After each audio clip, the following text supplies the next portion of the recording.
final conversations with Dr. Justin this week. This week, yes, it did. And I wanted to give you the privilege of us talking about your most favorite topic. And sorry, that's not sad. No, we can't discuss my most favorite topic. I know, on the we air. were going to the one almost lower in the ranking, but as favorite also, and that's called hair restoration. And so yesterday when I challenged Dr. Johnson, I said, his hair is receding. Why doesn't he just shave it off like mine? And he said, you know, black men were meant to be bald. And I thought that was a racist comment. No, black men can carry it off. White men usually can't. Black men look distinguished that way. White men just usually look stupid with their head shaved. Yeah. Or they look like a skinhead. Oh, right. That's the name they've given. Yeah. So hair restoration is something we've just introduced in our practice. Yes. And you find you're very pleased with that. I'm very pleased with it, yes. All right. So why is hair restoration for men and women such a big issue? Well, that's a very individual issue. Yeah. I mean, some people go bald and it doesn't bother them in the slightest. Yes. Not very many women fall into that category, but more men, you meant. men, yeah. Some men don't care, some do. As I'm sure all of you can see, I've lost a lot of hair. I've got a very receding hairline.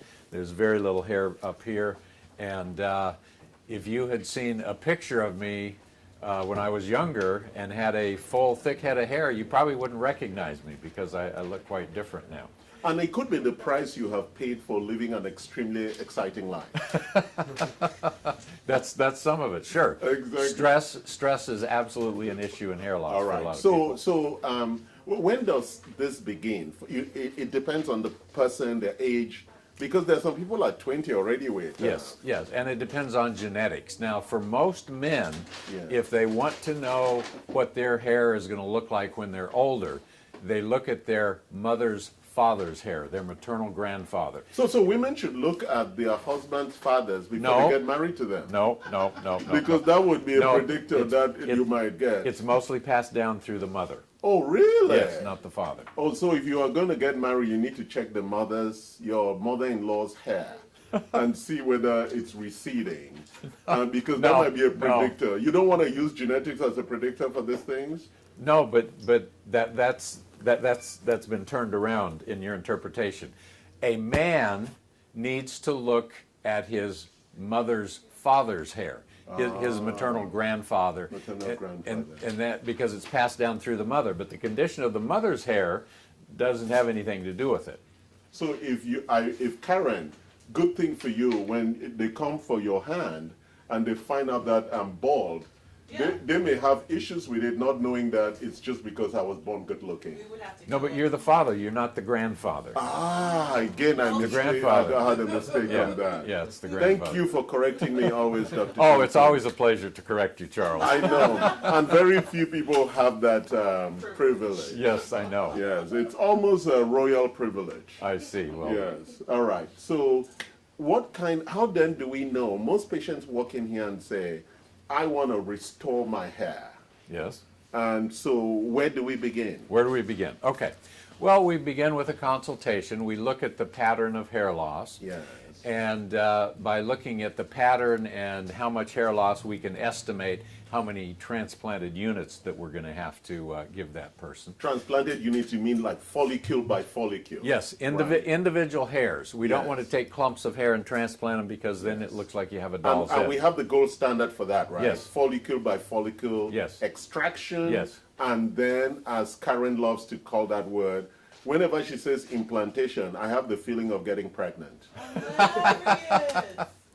Well, we'll need to get your hormones balanced before that will be possible. All right. How do we do the estimate of extraction and implantation?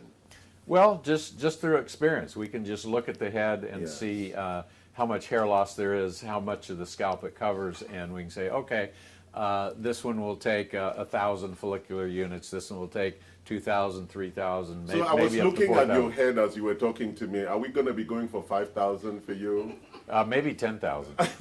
That would give you a whole mane of hair. I could grow an afro. Exactly, exactly. So, okay. You'd probably be shocked to hear that in the 80s, I had an afro. I did too. I Yeah. have pictures to show. Yeah. Yes, I had a huge afro.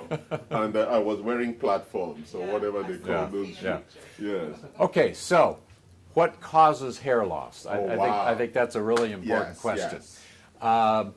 Too little thyroid, low thyroid, hypothyroid is the official term for it, very commonly causes hair loss. Number one, low thyroid. Okay. And the test for that, what's that clinical biomarker you're looking at? Well, we're looking at a state-of-the-art thyroid panel, which is TSH, free T4, and most importantly, free T3, Which is the active, which is the active version of the thyroid hormone. the thyroxine. Yes. Okay. Triiodothyronine. All right. Yes. Wonderful. Very important. That's number one. That's number one. Number two is too much thyroid, hyperthyroid. Okay. Now, hypothyroid, low thyroid, is very common. Fortunately, hyperthyroid is very Right. uncommon. It's Which very- is the higher, Yes. more thyroid. Yes. And it would be with people who perhaps eat too much fish, or how does one get hyper? hyperthyroid? Yeah. That's a great question. I don't know that anybody has truly figured out the answer All right. to that. Okay. So no, that was, you've talked about the thyroid. So Yes. there's hyper and hyper. Yes. So what's the next hormone that drives this hair loss issue? Okay, the next hormone is DHT. Now, most people have not heard of that. Most people have heard of testosterone. Yes. DHT is dihydrotestosterone. And although it does perform some valuable functions in the human body, too much of it, we can think of it as a waste product of your So testosterone metabolism. typically, that DHT comes from the conversion of testosterone to other hormones. Well, or the metabolites. conversion of testosterone specifically to DHT. Yes. Now, And you want to reduce that. yes, In, yes, in all ways. yes. But in reducing that, couldn't it then go more to producing E2 or E3, the estrogen? Or you just want to increase the free estrogen, testosterone out of that conversion? Yeah, well, we have an herbal product. Yeah. It's called epilobium. Yes. That blocks the conversion of testosterone to DHT and also blocks the conversion of testosterone into estrogen. Okay. Okay. We have that product, Yes. and I'm taking it. Yes. Because I'm taking the thyroid, and I'm taking that, and I'm taking the Yeah. testosterone. Yeah, and look at how much better you look now. Really? But my hair is growing too fast. Well, stop shaving it, and that you might you might Get some have some curls. success. I'll Yeah. get some curls around Yes, that. yes. Okay, go ahead. Okay, so now it turns out that the hairs on the front, top, and crown of your head Yes. are very sensitive to DHT. Okay. DHT will cause loss of hair. So it's not caused by the sun shining on the head. No. I just thought, because people in Alaska tend not to have they don't bald because they don't have enough sun. Yeah, I don't know that that's I'm my true. grandmother's son, so I'm very still village I think you're oriented. making things up now. Okay, so the hair on the sides, the hair on the back is not sensitive. The follicles are not sensitive to DHT. Yes. So when men go bald, that's why we normally see a ring of hair on the sides and the back. Okay. Bald here, but with a ring of hair. So we want this DHT issue is mostly related to men, because men have a lot more testosterone than women do. Yes. I have seen rare cases where women had too much DHT, and we had to address that in order to Okay, address the hair loss. so for women, we know DHT is the big issue for men. Yes. What causes hair loss and thinning for women? Well, it's the low thyroid, it's the high thyroid. It can be DHT, it's usually not, but it Yes. can be. And then lastly, nutritional deficiencies. Okay. We have this great product here called Cosmedix, Cosmetics. Cosmedix. Yeah, is that only for women or men also? No, this is for both. All This right. is for both.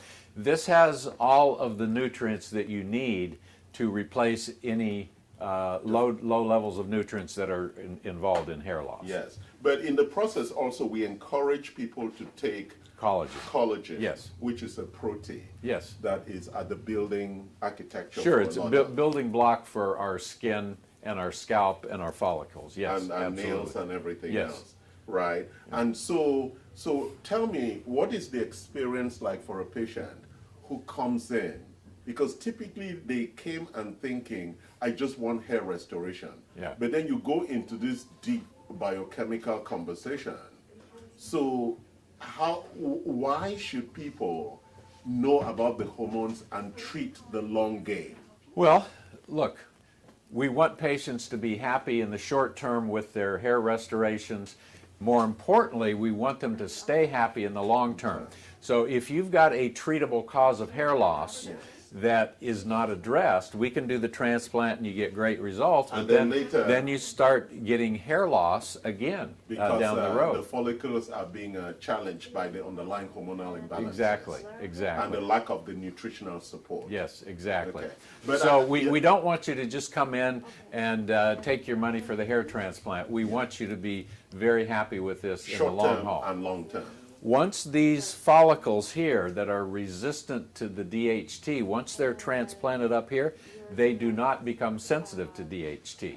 Okay. So, Because they came from a non-DHT sensitive follicle. exactly, All right. exactly. So, what about the application of PRP and stem cells with stimulating hair growth? Okay, so you can actually do hair restoration with injections of stem cells in your scalp or injections of PRP, which is, it's not stem cells, but it has a lot of the stem cell-like benefits. The growth factors. Yeah, the growth factors, not as powerful as the stem stem cell cells, itself. but still significant. Yes. Now, I've had PRP on my scalp, Yeah. and didn't work, which was actually what I It expected. works not as you expected. Well, There was some hair. I've had hair loss for decades now. Yeah. And so it's too long standing. All right. It's too for, long For standing. you to try and use Yes. just PRP Yeah. or stem cell for replacement. But as part of the hair transplant process, we apply PRP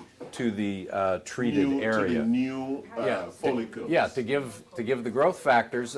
Think of planting the follicles here as planting the seeds. Yes. The PRP is the fertilizer. As the fertilizer. To help it grow. Wonderful. Yeah. So, and then there's a rebirth, because I know you're planning your 50th celebration, High school reunion, Yeah. and you want to go there and make sure those women who told you off at the prom see how amazing you have turned out. What makes you think women turned me down for the prom? Well, because you were so popular, you had so many choices. I was very shy in high school. Well, that's the problem. Then. Yeah. Yes, but now you want to go back bold and say, "Look at me! I turned Yeah. out really good." Look what you missed out on, ladies. Exactly.